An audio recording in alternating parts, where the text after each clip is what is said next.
Dans cette vidéo, nous allons voir comment augmenter ou diminuer une valeur d'un certain pourcentage. Alors, premier exemple, premier exercice, un article qui coûte 300 € voit son prix augmenter de 6%. Quel est le nouveau prix? Alors, on peut utiliser la méthode finalement que l'on a vue dès le début du collège, qui consiste à calculer combien ça fait 6% de 300 €. Donc on a revu ça dans la vidéo précédente, il faut donc faire 6%, 6 sur 100, de 300 €, on applique un pourcentage, 6% fois 300. 6% fois 300, ça fait 18. On fait 300 divisé par 100, ça fait 6, ça fait 3, et ensuite on multiplie par 6.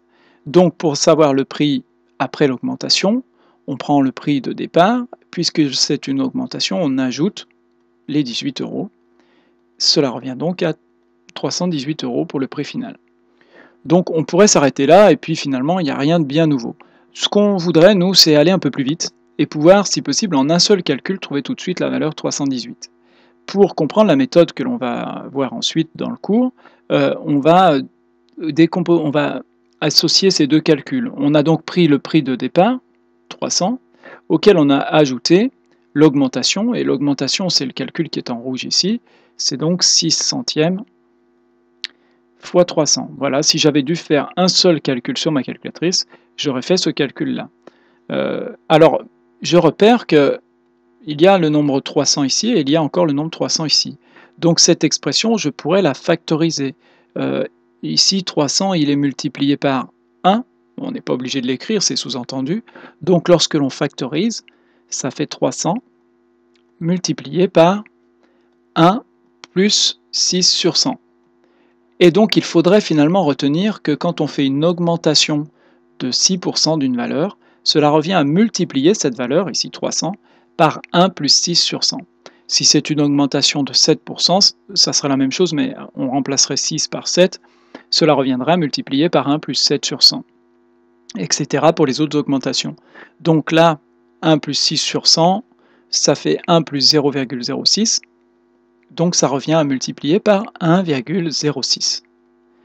Donc une augmentation de 6% revient à multiplier par 1,06 et c'est finalement ce qu'il faudrait retenir. Voyons ce qui se passe lors d'une diminution. Si nous avons notre article qui coûte 300 € et que cet article baisse de 6%, la baisse correspondra donc à 6% de 300 €. Donc il faut faire le même calcul que précédemment, ça fait donc toujours 18 € comme précédemment. Pour avoir le prix après la baisse, puisqu'il s'agit d'une baisse, il faudra donc faire le prix de départ auquel on enlève la diminution, ce qui fait donc 284 €. Comment aurait-on pu faire ceci en un seul calcul? Au bout du compte, on fait le même raisonnement qu'avant, on a 300 auquel on a enlevé la baisse, on a enlevé les 18, et les 18 on les avait obtenus en faisant 6 centièmes fois 300. On repère que l'on a le nombre 300 ici et 300 là. On peut donc factoriser par 300. On obtient 300 multiplié par 1 moins 6 centièmes.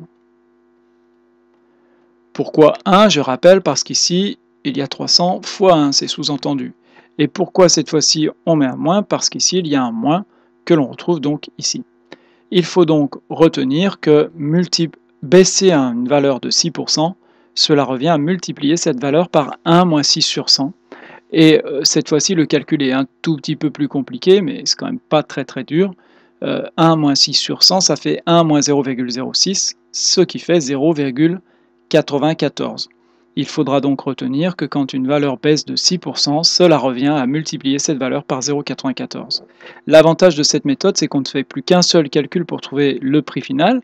Alors vous pourrez faire les deux calculs et vérifier que 300 fois 1,06, ça fait bien 318, et que 300 fois 0,94, ça fait bien 284. Il faut donc comprendre que cette méthode-là pourrait s'appliquer à d'autres pourcentages, et donc être capable de comprendre que si la valeur 300 augmente de, je ne sais pas moi, 13%, eh bien cela reviendra à prendre la valeur 300 et la multiplier par 1 plus 13 sur 100, à la place de 6, ça sera un 13, ce qui reviendra donc à multiplier par 1,13. Alors c'est pas égal à 1,13, hein. Je me trompe là, ça revient à multiplier par 1,13. Voilà, on va mettre directement fois 1,13. Et c'est pareil pour, et là augmente, on va quand même mettre un E. Donc voilà ce qu'il faut retenir. Alors de manière générale, dans votre cours, vous aurez la règle que je vais afficher ici. Réduire une grandeur de t%, cela revient à la multiplier par 1 moins t sur 100. Et augmenter une valeur de t%, cela revient toujours à la multiplier par 1 plus t sur 100. Il faut donc retenir que quand on fait une augmentation ou une diminution d'un certain pourcentage, dans les deux cas, déjà, cela revient à multiplier le nombre par un coefficient, par un nombre, et le nombre sera soit 1 moins t sur 100, donc avec une soustraction quand il s'agit d'une diminution, soit 1 plus t sur 100 avec une addition lorsqu'il s'agit d'une augmentation. Alors pour ça, il faut bien, pour arriver à bien comprendre ça, voyons sur quelques exemples. Si une valeur augmente de 10%, donc cela va revenir à multiplier cette valeur par 1 plus 10 sur 100. Et 1 plus 10 sur 100, ça fait 1,10. De même, si une valeur augmente de 20%, alors cela va revenir à multiplier par 1,20. Si une valeur augmente de 30%, cela va revenir à multiplier cette valeur par 1,30. Il faut être capable de faire le raisonnement inverse. Si une valeur a été multipliée par 1,40, alors, ou 1,4, hein, attention, cela correspond à une augmentation de 40%. Attention, petit piège, on l'a vu dans l'exemple précédent, si une valeur est multipliée par 1,04, ne pas penser qu'il s'agit d'une augmentation de 40%, mais c'est bien une augmentation de 4%, puisque c'est 1 plus 4 sur 100. Pour les diminutions, s'il s'agit d'une baisse de 10%, alors cela va revenir à multiplier par 1 moins 10 sur 100.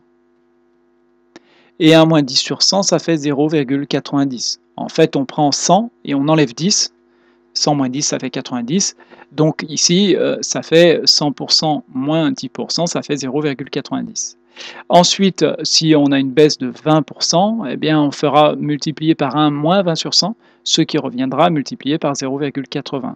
Une baisse de 30%, ça reviendra à multiplier le nombre par 1 moins 30 sur 100, c'est-à-dire 0,70. Une baisse de 12%, un petit peu plus compliqué, reviendra à multiplier par 1 moins 12 sur 100. Et 1 moins 12 sur 100, ça fait 0,88. C'est donc un petit peu plus difficile pour les diminutions que pour les augmentations.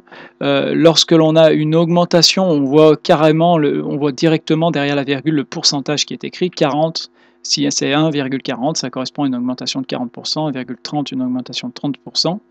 En revanche, ici, on voit 88, ce n'est pas une augmentation ou une baisse de 88%. Il faut bien être capable de voir quel est l'écart entre 88 et 100. Il y a un écart de 12, ça correspond donc à une diminution de 12%.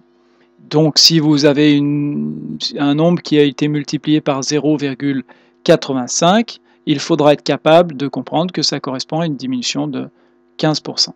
Donc voilà ce qu'il faut retenir sur les augmentations, les diminutions d'un certain pourcentage.